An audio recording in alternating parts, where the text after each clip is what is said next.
Hi everyone and I am Shubham Singh and I am a counselling psychologist. आज हम बात करेंगे एक न्यू कोर्स के बारे में जो कि आरसीआई इंट्रोड्यूस करने जा रहा है, बीएससी इन क्लिनिकल साइकोलॉजी। क्या प्रोज हैं, क्या कॉन्स हैं, कैसा रहेगा बडिंग साइकोलॉजिस्ट के लिए फ्यूचर में, हम उसके बारे में इस वीडियो में बात करेंगे। सो पर्पस क्या है इस प्रोग्राम का? पर्पस ये है कि it aims to train professional to give comprehensive counselling services to people and bridge the mental health treatment gap in India. Duration इसका 4 साल का रहेगा। 4 साल का अंडर ग्रेजुएट प्रोग्राम है ये। इसके बाद आप काउंसलिंग साइकोलॉजिस्ट कहलाओगे इंडिया में। आपको एक CRR नंबर असाइन होगा। इसका कोर्स वर्क में it will have theoretical knowledge as well as practical knowledge. So theoretical course work होगा जो आपको पढ़ना होगा, आपको प्रैक्टिकल नॉलेज भी मिलेगी इस कोर्स में, सो that you can actually apply what you have learned in real case scenarios. इसमें एलिजिबिलिटी उन लोगों की रहेगी जिन्होंने क्लास 12th में साइंस स्ट्रीम करी है। So we'll be talking about its benefits and cons in the further in the video। तो पर एलिजिबिलिटी इसकी है कि जिसने 12th क्लास में साइंस ले रखी है वही कर सकते हैं इस कोर्स को। इस कोर्स को प्रैक्टिकल एस्पेक्ट में, जो कि मैं प्रैक्टिकल नॉलेज की बात कर रहा हूँ, प्रैक्टिकल नॉलेज इसमें क्लिनिकल साइकोलॉजिस्ट और एसोसिएट क्लिनिकल साइकोलॉजिस्ट पढ़ाएंगे। रिगार्डिंग द इंफ्रास्ट्रक्चर, यूनिवर्सिटीज़ को 3 साल के अंदर, जब वो प्रोग्राम स्टार्ट करेंगे उससे 3 साल के अंदर अपने यूनिवर्सिटी में एक क्लिनिकल साइकोलॉजी का डिपार्टमेंट बनाना होगा। So amazing news, right? एक नया प्रोग्राम आ रहा है साइकोलॉजी में, that will change the future of mental health in India. तो क्या बेनिफिट्स हैं? बेनिफिट्स में एक तो होलिस्टिक ट्रेनिंग है। You will be trained in psychology using various seminars, theoretical knowledge, practical knowledge, workshops and everything. Second will be qualified professionals. So आप जो सीखोगे वो करंट प्रैक्टिसिंग साइकोलॉजिस्ट से सीखोगे, clinical psychologist, associate clinical psychologist, so that you have the current and the relevant knowledge as well. So practical aspect में it is very nice. So talking about the cons, benefits तो हैं पर कुछ कमियां भी लग रही हैं, कुछ cons भी दिख रहे हैं शायद से इसमें। एक कॉन ये है कि जहाँ इसमें एलिजिबिलिटी कर दी गई है साइंस स्टूडेंट्स ओनली। सो अगर आपके पास 12th में साइंस थी, आप ये तभी कर सकते हो वरना नहीं कर सकते। इशू ये आ रहा है कि 12th तक स्टूडेंट्स इतना श्योर नहीं होते हैं कि उनको क्या करना है। बहुत लोग तो बैचलर्स के बाद में सब्जेक्ट चेंज करते हैं।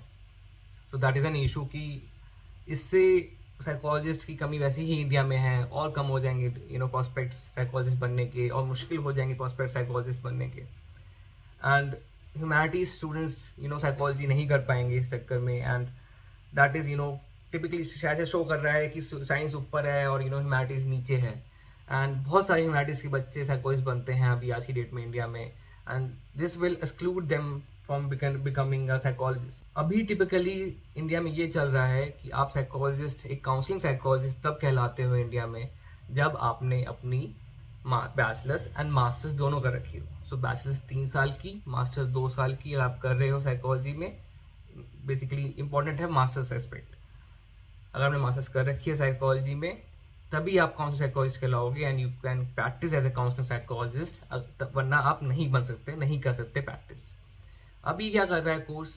अगर आपने 4 साल का कोर्स कर लिया है, 4 साल का अंडर ग्रेजुएट कोर्स कर लिया, bachelors basically BSc in clinical psychologist, तब भी आप एक काउंसलिंग साइकोलॉजिस्ट कहलाओगे with the CRR number given by RCI, and you will be able to practice as a counselling psychologist. So कहीं ना कहीं इसमें एक डाउट आता है कि क्या आप सच्ची में रेडी हो after immediately after a bachelor's degree to practice as a counselling psychologist and take the mental health issues, उनको आप सॉल्व कर पाओगे कि नहीं कर पाओगे, हेल्प कर पाओगे लोगों की नहीं कर पाओगे? क्योंकि बहुत बार ऐसा हो रहा है मास्टर्स करने के बाद भी लोगों के पास स्किल्स नहीं होते हैं टू एक्चुअली हेल्प और रिजॉल्व अ मेंटल हेल्थ इशू। कॉलेजेस में बहुत ही थ्योरेटिकल एस्पेक्ट में चीज़ें सिखाई जाती हैं, इसलिए रिकमेंड किया जाता है कि आप इंटर्नशिप करो, वर्कशॉप्स करो, सुपरविजन लो बेसिकली किसी साइकोलॉजिस्ट के अंडर, so that you can actually learn how to use that theoretical knowledge in a practical way. So एक कंसर्न ये है कहीं ना कहीं कि क्या वो 4 साल की डिग्री इनफ होगी किसी को काउंसलिंग साइकोलॉजिस्ट बनाने के लिए? कहीं एथिक्स इसमें ना आ जाए, लोग ट्रीट तो कर रहे हैं लोगों को बट टेक्निकली वो हार्म कर रहा है हेल्प करने की जगह। थर्ड चैलेंज या इशू जो आ रहा है इस कोर्स को लेके वो ये आ रहा है कि नाम इसका बीएससी इन क्लिनिकल साइकोलॉजी है, bachelors of science in clinical psychology, but आप इसको जब करके निकल रहे हो 4 साल बाद तो आपको बोला जाएगा कि आप काउंसलिंग साइकोलॉजिस्ट हो, ना क्लिनिकल साइकोलॉजिस्ट। तो ये जो नेम की डिस्क्रिपेंसी है, इससे थोड़ी कन्फ्यूजन क्रिएट हो रही है, क्योंकि काउंसलिंग साइकोलॉजिस्ट की अप्रोच और एक क्लिनिकल साइकोलॉजिस्ट की अप्रोच बहुत डिफरेंट होती है. And we know the difference between clinical and counseling psychologist. I have mentioned that in previous videos as well. क्योंकि अप्रोच बहुत डिफरेंट है, बट यहाँ पे थोड़ी कंफ्यूजन क्रिएट कर रहा है आरसीआई इन द सेंस कि आप कर तो ये रहे हो पर आपको बुलाया ये जाएगा. And the last point of concern और चैलेंजेस कि आप बीएससी इन क्लिनिकल साइकोलॉजी उसी कॉलेज या यूनिवर्सिटी से कर सकते हो जो कि आरसीआई रिकग्नाइज्ड है. तो बेसिकली यहाँ पे एक इशू ये आ रहा है लोगों के बीच में कि वैसे ही साइकोलॉजिस्ट बहुत कम है, एंड इस मूव की वजह से कॉलेजेस जहाँ पे आप साइकोलॉजिस्ट बन सकते हो वो और कम हो जाएंगे. तो it will limit the access. Basically अगर मुझे बनना है साइकोलॉजिस्ट, अगर मेरे पास पहले 10 कॉलेजेस थे, अब 5 रहेंगे या 3 रहेंगे, कम हो गए. That is also an issue. So as a fellow psychologist मेरी क्या रिकमेंडेशन रहेंगी? मेरी रिकमेंडेशन ये रहेगी, should have inclusive eligibility. Basically humanity students को भी इसमें इंक्लूड करना चाहिए, क्योंकि it's a counselling psychologist, not a clinical psychologist course, right. आप इसके बाद करने के बाद काउंसलिंग साइकोलॉजिस्ट बन रहे हो, और पहले भी हो रहा था ये. Unless there is a drastic change which includes I guess biology in the subject up to medical level, अगर आप वो क्रिएट करने की कोशिश कर रहे हो तो बात अलग है. Otherwise it should include the humanity students as well.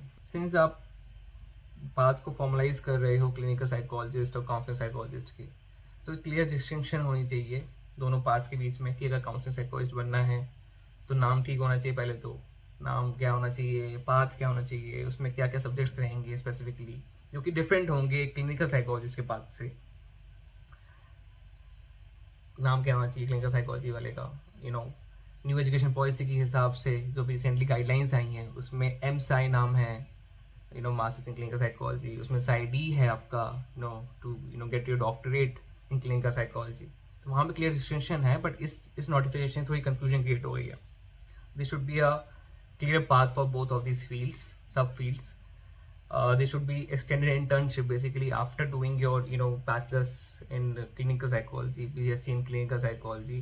I suggest कि एक internship period भी होना चाहिए जिसमें आप कंपलसरी है अंडर सुपरविजन क्लिनिकल एक्सपोजर लेना, जैसे बाहर की यूनिवर्सिटीज़ में होता है. So that you are more adept. जब आप फाइनली निकलो कॉलेज से तो आप directly if you want you can practice as well. बाकी फील्ड्स जो हैं साइकोलॉजी की उनके लिए भी गाइडलाइंस होनी चाहिए. Guidelines मतलब there should be path and specializations for military psychology for example, fashion psychology, consumer psychology. तो अगर इस फील्ड में किसी को जाना है तो there should be optionals to choose from. इनका पाथ भी डिफाइन होना चाहिए, थोड़ी और क्लैरिटी होनी चाहिए इन पाथ को लेके. तो I would recommend that as well.